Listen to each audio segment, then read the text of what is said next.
Hello. Hello. I'm Ayla. Nice to meet you. You too. I'm with the social work program at Campbellsville University. And what is your name? Whitney Burkett. All right. It's nice to meet you, Whitney. And what do you prefer to be called, Whitney? Is that all right? Yeah, that's good. All right. And I saw your initial assessment there, the paperwork you filled out there in the waiting room. I kind of have a gist to know what you're here for today, but we're just here to discuss your initial problem, the reason you're here, and hopefully be able to work together to find out some positive solutions and help you work through your home problems. Okay. First thing I want to talk about is our confidentiality. I want to let you know that anything we talk about here is confidential. I'm not going to go tell your family or anybody who comes and asks any questions. We're not going to release that information. The only time that agreement would be broke is if you discussed any information as far as child abuse, neglect. If you said you wanted to harm yourself or others, then I would have to, let someone else know. But other than that, this will stay strictly between me and you. Does that sound okay? Yeah. All right. I just want to go into a little bit of my expectations for our sessions. I just want you to be open and honest and just get to know me, be able to trust me. I'm here to help you and help you find positive solutions to your situation. I also ask that if you have any questions, feel free to stop me. Let me know anything that you don't understand. I'll be happy to explain it to you. Just keep me informed on any new areas that you need to talk about. Just anything that you think of, just let me know. Keep me in the loop. Do you have any questions before we begin? I don't think so. And can you kind of tell me what brings you here today? Why you decided to come here? I'm just having a lot of anger towards my husband for not providing everything, like all of our bills and stuff like that, and being really closed, and Christmas coming up and the new job, and I just feel like that he's kind of put his family on the back burner a little bit and put the new business on the front burner, and we're really suffering from that. So he recently started a new business? Yes, ma'am. And he's full force into that. He's trying to get it up and going. Yeah. And about how long has he been in this business? It's probably been about 2 months now that he's been really trying to get it up and going. He's been working on it for probably 3 to 4, but the last 2 months it's been like solely what he's been doing. So he doesn't have any other jobs other than this new business that he's trying to get up off the ground? Right. All right.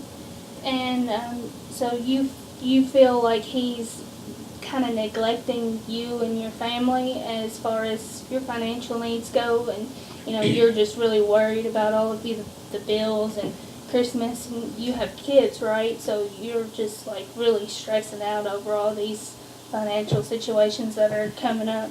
Yeah. And like he tells me, I've recently left my job, expecting, and he wanted me to just come home and be at home for the end of the pregnancy and to be with my little boy. And since I've left my job, it's just kind of been like that he just kind of expects me to be a doormat a little bit, just be there and have his house clean and his supper cooked and not worry about bills or anything like that. But I mean, when your son needs overnight diapers and you need food to cook supper, and I mean, it's kind of hard not to worry about it. And doctor's appointments, having gas to get there, and just the business isn't bringing in what we need. And before the business, he had a steady job, and you said you had a job, so you all were pretty much financially taken care of before he stopped his last job, right? Yeah, like, I mean, and it was fine with doing the business on the side of his old job.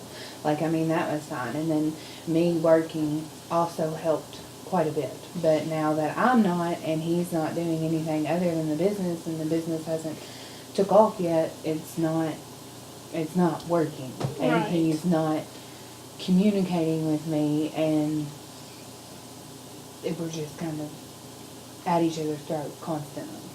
So you've got a lot of stress going on, and your all's relationship is being affected, as well as not just your financial situation, but your marriage is being affected as well. Oh, yes. So, have you all thought about any other things that you can try to help your financial situation? Is he looking at other business adventures to look into, or is he just trying to wait and see, or? I honestly have no idea of what he's doing, because communication has pretty much stopped. And I've thought about going out and getting a job, but I have to realize that I am about to have a baby in a month, and no place. I mean, even though they're not like allowed to discriminate against you, I mean, they're gonna see your big belly and know that you're about to pop. So why would they hire you just for a month to be on maternity leave? Right, and that's a lot of stress for you to have, with your pregnancy. By the way, congratulations on your pregnancy, and I can see where you feel just overwhelmed and frustrated with everything that's going on. What kind of skills or coping skills have you used to try to, relieve stress? You say you all don't have much communication. Are you able to talk to other people, or do you have any other coping methods that you are able to use? I talk to my friends quite a bit and vent, and they just listen, and that helps quite a bit. But other than that, not really anything. All right. Have there been other areas in your life that have been affected other than just like your marriage and your all's financial struggles? Is there any other areas in your life that have been affected by this whirlwind? Well, like, not having the money, I didn't do a lot to begin with, because I'm with my son, but I did go see my mom and one of my friends that live in town, because we live 20 minutes from town. And Mom lives 10 minutes out, so I'm 30 minutes from Mom, and I'm about 20 minutes from my friend in town.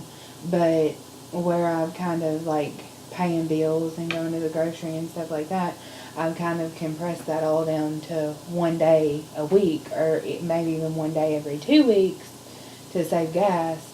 So I haven't been able to, like, go see my mom or go to my friend's house and hang out, Not that, like, we didn't really go out and do anything, but just go and visit. Just have that friend time. Yeah. So you've had to step back from doing all those things because the money just hasn't been there. Right.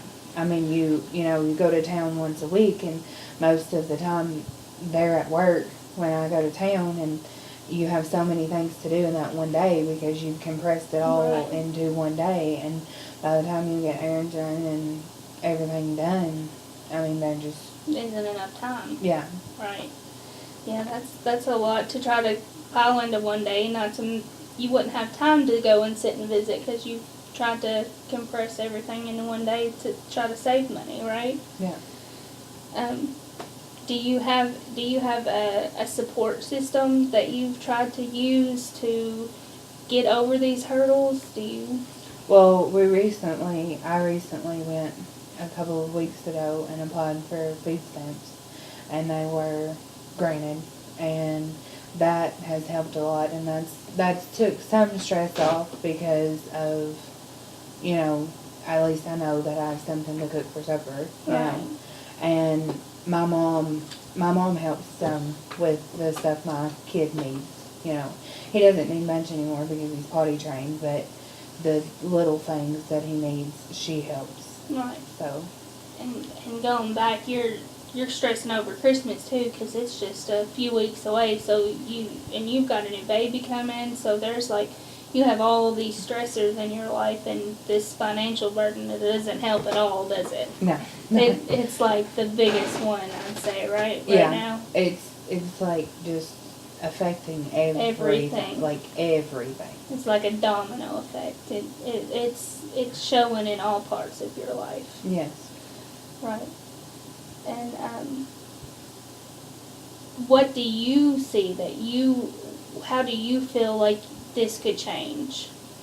Well, I mean, if, like, I understand him not wanting to put the business, like, completely done with it. Like, I understand that completely because, I mean, it's a very well business, and he has 2 partners in it, and I can definitely see it growing to maybe become, like, a family business. And, like, I work in the office, and, like, when our kids get older, you know, they can work and stuff like that. Like, I understand that, and I want that because I think it would be cool to have, you know, a family business because you could be together. But at the same time, I don't feel like it should just be 100% solo. I feel like that he could go to a factory or somewhere like that and then work on the business on his days off. I mean, it might make it go slower, but we have to have something right now. And I'm not capable of making that happen right now. Right. I mean, he asked me to leave my job, and I did, and now it's done too late. Right. And have you all had to do anything that you didn't want to try to make up for financial burdens? Have you all had to do anything? Well, he actually had a motorcycle. And I don't really have anything. I mean, I have my engagement ring that's worth something, but other than that, I don't really have anything to sell. But he did recently have to sell his motorcycle. Right. And that's another thing that kind of just, it makes me feel bad that he has to do them things, but then he tries to turn it around on me. Well, like, I sold this, and I provided this, and it's just kind of like, dude, you told me to leave my job. It's not like, you know, I mean, I've worked since I was 18. It's not like that I'm just a lazy bum that doesn't want to work. Right. You know? Right. So you feel bad because you all are having to sell things that you don't necessarily want to sell. But then again, he tries to kind of turn it around and make you the bad guy whenever, you know, you're just trying to make him happy. Right. And he needs to realize that, yes, he had to give up his motorcycle, and I'm sorry for that, but he is also starting a new business. And if you're going to choose to do that, then you're going to have to give up things. If you don't want to give up things, put the business on the back burner and get your family taken care of, and then you can have a motorcycle. Right, yeah. Your all's priorities don't line up, I guess. Yes, you and him need to sit down and maybe see where you're not lining up and maybe go from there, because you're worried about your financial situation, your child, your upcoming child, and all these bills that are coming up due, and then he's trying to get his business going, and it seems like y'all aren't on the same page. Right. Right. All right. And that's just really stressful, huh? Yeah. I mean, it's extremely stressful. Well, maybe we can, you know, like I said, look at that. Maybe me and you can sit down and go over some different ways and looking at different financial options, and then possibly even bring him into a session and see if we can all get on the same page, and maybe these problems can get resolved and everything start going smoothly again, and maybe there won't be so much stress and overwhelmment then. Does that sound all right? I think that would help a lot, because I think even with financial strain, I mean, we've been together going on 4 years now, and we've had financial strain in the past, but one thing that has always been strong is communication. We've always talked, we've always got on the same page, but it's like ever since this business started, it's just like it's him and his partners, and his wife is a doormat. I mean, that's how I feel, and I don't know if he's meaning to make me feel like that. I don't think that he is. Like, I don't think he's doing it, like, to be On mean or purpose. anything, but that's how I'm feeling, because Right. he's not, I mean, he's not Communication communicating. isn't there. Right. Well, that's maybe something we can work on, and maybe next session that can be one of the goals that we work on. How does that sound? Sounds good. All right. Well, that's all we have time for today. And Okay. next time we can work on those goals and see if we can't get some of these financial burdens and stuff taken care of. At least get on the right track to help get it taken care of. All right. It was nice to meet you. You and too. I look forward to working with you. Yeah, thanks for listening. You're welcome.